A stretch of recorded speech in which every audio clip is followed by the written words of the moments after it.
എല്ലാരും കൂടെ ചേർന്ന് ഒരു 5 മിനിറ്റ് നേരം കൊണ്ട് ഒരു സ്കിറ്റ് പെർഫോം ചെയ്യാൻ പോവുകയാണ്. ആ സ്കിറ്റ് എത്രത്തോളം ഹൃദയമാക്കുന്നു, അല്ലെങ്കിൽ എന്തൊക്കെ മെസ്സേജ് അവർ തരുന്നു, അല്ലെങ്കിൽ എത്രത്തോളം ഭംഗിയായിട്ട് അവർ അഭിനയിക്കുന്നു എന്നതിന്റെയൊക്കെ അടിസ്ഥാനത്തിലായിരിക്കും നമ്മൾ ഇവരെ വിലയിരുത്താൻ പോകുന്നത്. ഈ കുടുംബം പെർഫോം ചെയ്യാൻ വരുന്നത് നിങ്ങളുടെ പ്രിയപ്പെട്ട സാമും വിജിയുമാണ് ഇന്ന് പെർഫോം ചെയ്യാൻ വരുന്നത്. സാമിനെയും വിജിയും അവരുടെ കുടുംബത്തെയും നമുക്ക് സ്വാഗതം ചെയ്യാം. പെർഫോമൻസ് കാണാം. വെറുതെ അല്ല ഭാര്യ.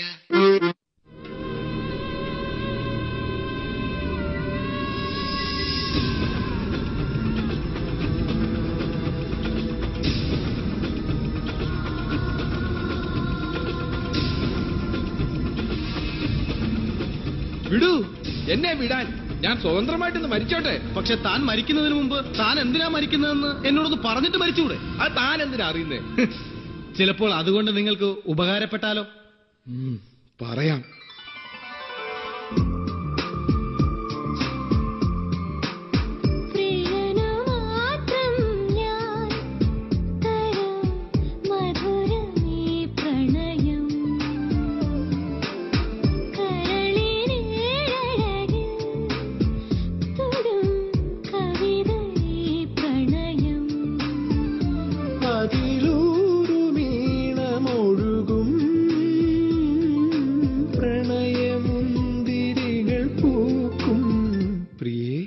ഞാൻ പ്രിയയല്ല, ലക്ഷ്മിയാ. അയ്യോ, ഞാൻ സാഹിത്യരൂപേണ വിളിച്ചതല്ലേ?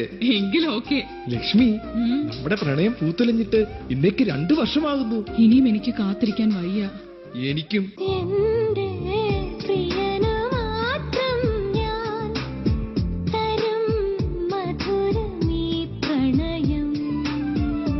നിർത്ത്. എന്റെ അച്ഛൻ ഈ കല്യാണത്തിന് സമ്മതിക്കുമെന്ന് എനിക്ക് തോന്നുന്നില്ല. എത്രയും പെട്ടെന്ന് ഒരു ഫോൺ വഴി കണ്ടെത്തണം. ഫോൺ വഴി കണ്ടെത്തിയിട്ട് എന്താ, നേരിട്ട് കണ്ടെത്തണം. അയ്യോ, ഫോൺ വഴി അല്ലടി, പോം വഴി.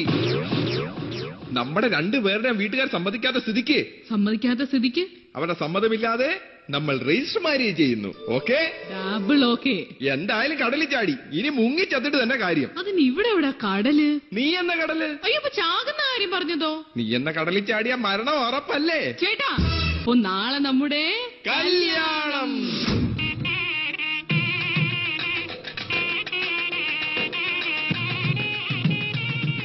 അച്ഛാ, എനിക്കിഷ്ടപ്പെട്ട പെൺകുട്ടിയെ ഞാൻ വിവാഹം കഴിച്ചു. ഞങ്ങളെ അനുഗ്രഹിക്കണം. കുരുത്ത കേട്ടവന്, നീ എന്നെ എന്റെ കുടുംബത്തെ മനഃപൂർവ്വം മാനം കെടുത്താനാണോടാ തീരുമാനിച്ചിരിക്കുന്നേ? അച്ഛാ, മിണ്ടരുത്. അമ്മാവാ, മിണ്ടരുത്. ഞങ്ങൾ ഇനി എന്ത് ചെയ്യും? ഒരു കാര്യം ചെയ്യാം. എന്താ അച്ഛാ? ഇറങ്ങി പോടാ അവർത്ത്.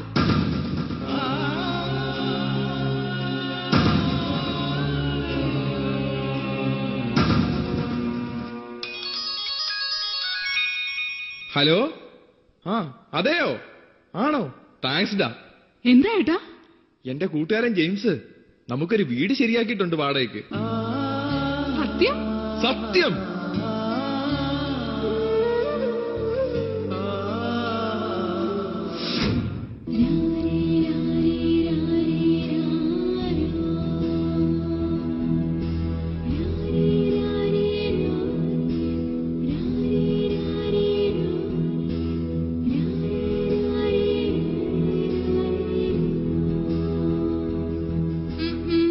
എന്താ ഇങ്ങനെ നോക്കുന്നേ? അല്ല, വഴിയെ പോയ വയ്യാവരി ഏറ്റുപിടിച്ചിട്ട് ഇന്നേക്ക് 1 വർഷം തികയുന്നു. അതിനെന്താ, നമുക്ക് ഗുണമല്ലേ ഉണ്ടായിട്ടുള്ളൂ. 1 പൈസ പോലും കടമില്ലായിരുന്ന ഞാനിപ്പോ 75,000 രൂപയുടെ കടക്കാരനായി. അതാ ഏക ഗുണം. അതുപോട്ടെ, ഞാൻ ഏറ്റുപിടിച്ച വയ്യാവേലി വേലി പൊളിച്ച് പുറത്തു ചാടുന്നിപ്പുണ്ട്. അതേതാ ആ വേലി? ഈ വേലി. ഇതിനിപ്പോ പുറത്തു ചാടുന്നുണ്ടെങ്കിൽ എത്ര രൂപ വേണം? അത് പെണ്ണും കൂടെ ആണെങ്കിൽ എന്റെ പൊന്നോ. വെറുതെ അല്ല ഭാര്യ. തലവര ഇത് ചൊല്ലണ നേരം കണവന് കളിയല്ലേ. ബ്രേക്ക്ഫാസ്റ്റിന് പലവിധം മെനുവാണ്. ഒരു മാതിരി പണിയാണ്. എന്നാലും വീണ്ടും കുറ്റം കാണുന്നു. എന്നാലും വീണ്ടും കുറ്റം. നീ പോടി.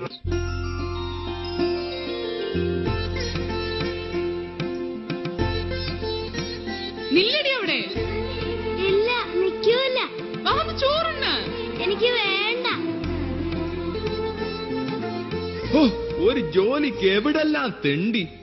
ഇതുവരെ ഒരു ജോലി ശരിയായില്ല. എങ്ങനെ ശരിയാകും? എന്നും രാവിലെ നിന്നെയല്ല കണി കാണുന്നേ. ഞാനിപ്പോ എന്തോ വേണം? ഒന്നും ചെയ്യണ്ട, ഒന്നകത്ത് കയറി പോകോ.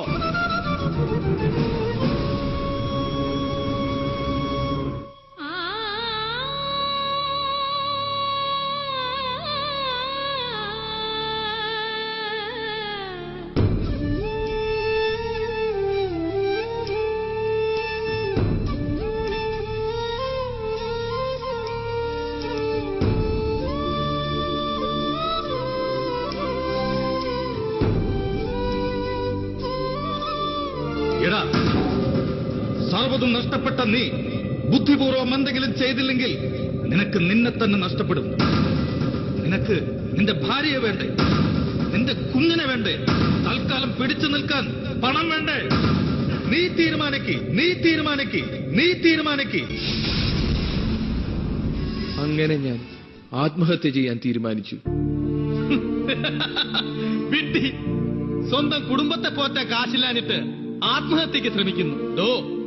ഇയാളെ വിശ്വസിച്ച് തന്നെ വളർത്തി വലുതാക്കിയ മാതാപിതാക്കളെ ഉപേക്ഷിച്ച് തന്നോടൊപ്പം ഇറങ്ങി വന്ന പെണ്ണിനെ പോറ്റാനും അവളിലുണ്ടായ കുട്ടിയെ പോറ്റാനും കഴിയാത്ത താനൊക്കെ ഒരാണാണോടോ? നല്ല ആരോഗ്യം തന്നിട്ടുണ്ടല്ലോ. കൂലിവേല ചെയ്താലും തന്റെ കുടുംബത്തിനെ നോക്കണം.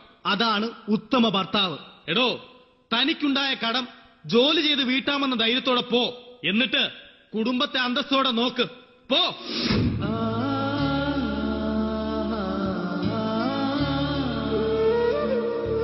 കല്യാണം കുട്ടിക്കളിയല്ല. അറിവില്ലായ്മ കൊണ്ടും പ്രായത്തിന്റെ എടുത്തുചാട്ടത്താലും ജീവിതം ഹോമിക്കുന്ന കമിതാക്കൾക്ക് ഞങ്ങളിത് സമർപ്പിക്കുന്നു.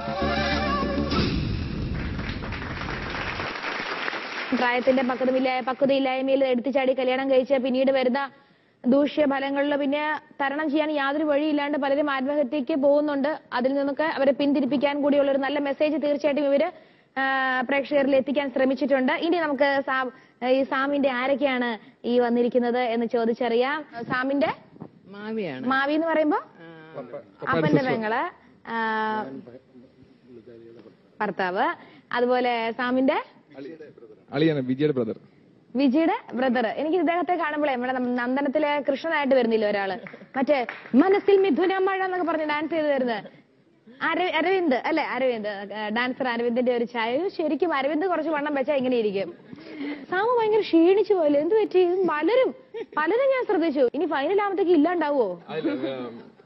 കഴിഞ്ഞ 2-3 ആഴ്ചയായിട്ട് ഇച്ചിരി ജോലി തിരക്കുള്ള കാരണം കുറെ രാത്രിയിൽ വെയിറ്റ് ചെയ്തിട്ടൊക്കെ ഞങ്ങൾ ഇതിന്റെ സ്കിറ്റിന്റെ പ്രാക്ടീസ് നടത്തുക. കൂടാതെ ഇവര് ചെങ്ങന്നൂരാണ്, റീച്ചാൻ കൊല്ലം. അപ്പൊ ഞങ്ങളെ തിരുവനന്തപുരത്ത് എല്ലാരും കൂടെ ഒന്ന് ക്യാമ്പ് ചെയ്യിച്ച് കുറച്ച് കഷ്ടപ്പെട്ട്. എന്റെ ദൈവമേ, ഒത്തിരി കഷ്ടപ്പെട്ടിട്ടുണ്ട്. പാവം ഭയങ്കരമായിട്ട് ക്ഷീണിച്ചിട്ടുണ്ട്. മിക്കവരും അതിന്റെ പ്രയത്നത്തിന്റെ കഷ്ടപ്പാടിന്റെ ഫലം കിട്ടുമല്ലോ നമുക്ക് നോക്കാം. എത്രത്തോളം ഭംഗിയായിട്ട് ഇവർ ചെയ്തോ ഇല്ലയോ നമുക്കൊരു കാര്യം ചെയ്യാം. ലളിത ചേച്ചിയിൽ നിന്ന് ചോദിച്ചു തുടങ്ങാം അല്ലെ വിജി? നല്ലൊരു തീമാണത്. നല്ല ഒരുപാട് ഇപ്പൊ വരുന്ന എടുത്തുചാട്ടം കൊണ്ട് പലതും സംഭവിക്കുന്ന പ്രേമരോഗികൾക്കൊക്കെ പറ്റുന്ന ഒരു സംഭവമാണ്. പക്ഷെ എൻ്റെ ഒരു അഭിപ്രായത്തിൽ നമ്മൾ ഒരു സ്റ്റേജിൽ ഒരു കാര്യം ചെയ്യുമ്പോൾ എപ്പോഴും നിങ്ങൾ ഒരു പ്രൊഫഷണൽ ആർട്ടിസ്റ്റ് അല്ല എങ്കിൽ പോലും നമ്മൾ കണ്ടോണ്ടിരിക്കുന്നവർക്ക് കുറച്ചും കൂടി ഒരു ഗ്രിപ്പ് കിട്ടണമായിരുന്നു എന്നെനിക്ക് തോന്നി. കുറെ മിസ്റ്റേക്കുകൾ അതിനകത്ത് വന്നിട്ടുണ്ട്. ആദ്യത്തത് എന്താണെന്ന് വെച്ചാൽ ഡബിങ് ഒട്ടും ശരിയായിട്ടില്ല. നിങ്ങൾ ഡയലോഗ് കാണാതെ പഠിച്ചിട്ടില്ല. നിങ്ങളത് ആരാ എഴുതിയത്? ഒരു ഫ്രണ്ടിനെ കൊണ്ട് എഴുതിച്ചിട്ട് ഡയലോഗൊക്കെ ഒന്ന് ആദ്യമേ ഒന്ന് തറവാക്കണ്ടായിരുന്നു.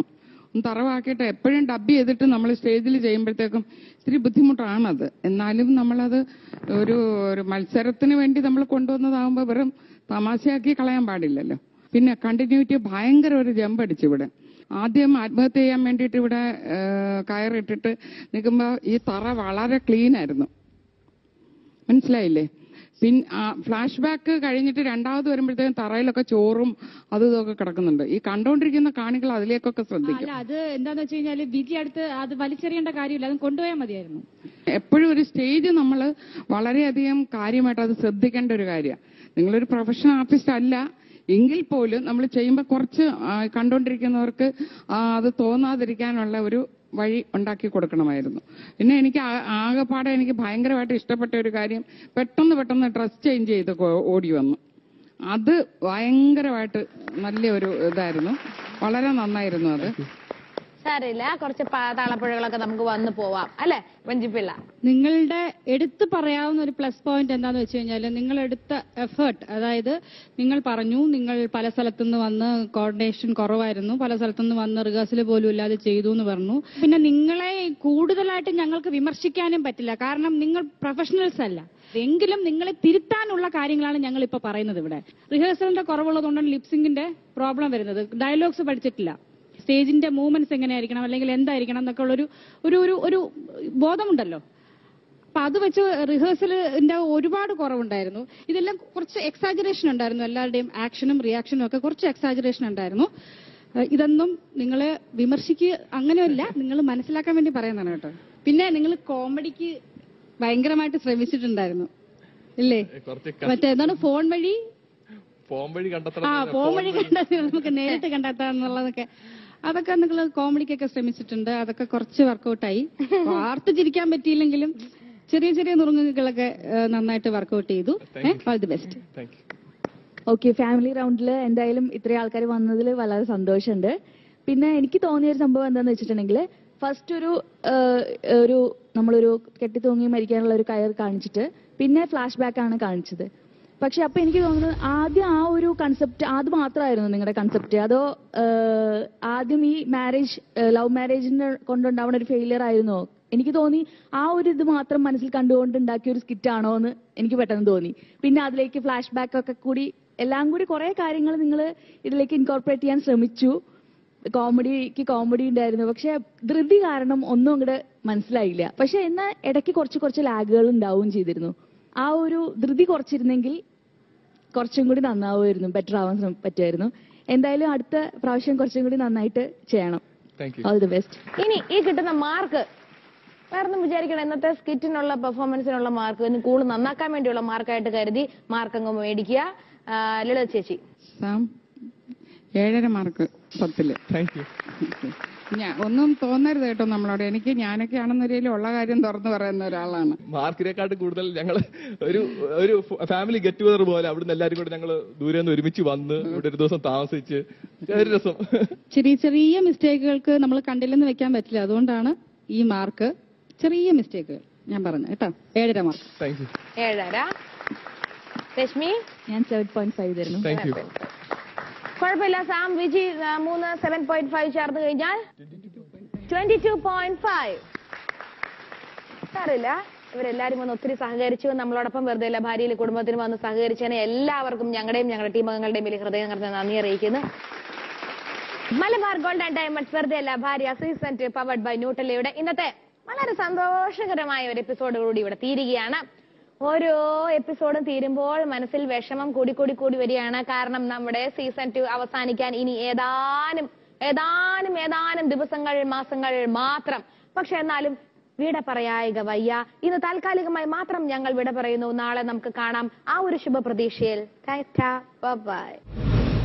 പറയാൻ പോകുന്ന വ്യക്തി എന്ന് പറഞ്ഞാൽ യാദൃച്ഛികമായി ഞാൻ ഒരു 3 വർഷം മുമ്പ് പരിചയപ്പെട്ട ഒരു സുഹൃത്താണ്. പുള്ളി എനിക്ക് ദൈവത്തെ പോലെയാണ്. പുള്ളി നമ്മുടെ പ്രശ്നങ്ങളൊന്നുമല്ല. സന്തോഷിനെ ഇപ്പൊ കാണുന്നത് ഒരു ദൈവത്തിനെ കാണുന്ന പോലെ. ഞാൻ എഴുന്നേറ്റ് നിന്നും തൊഴട്ടെ. എനിക്ക് നിങ്ങളുടെ നല്ല ബഹുമാനം തോന്നുന്നു. സന്തോഷ് ചേട്ടനെ എനിക്കും ഒരു സ്വാധീനം, ശരിക്കും ഞങ്ങൾക്ക് എല്ലാവർക്കും.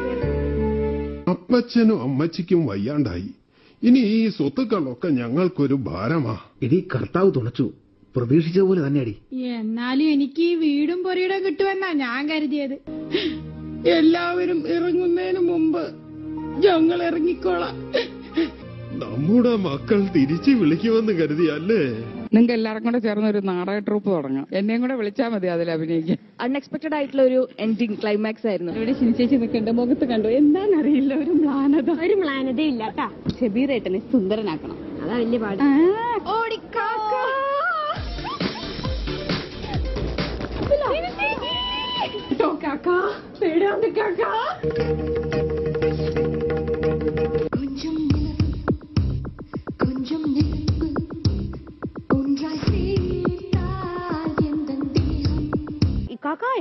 കാക്കാന്ന് എന്റെ ഇടയ്ക്ക് ഒരു 10 പ്രാവശ്യം വിളിച്ചു. എന്തൊരു സ്നേഹം ഇത്. ഇതുവരെ വന്നതിൽ ഏറ്റവും നല്ല മാച്ച് നിങ്ങളുടെ ആയിരുന്നു.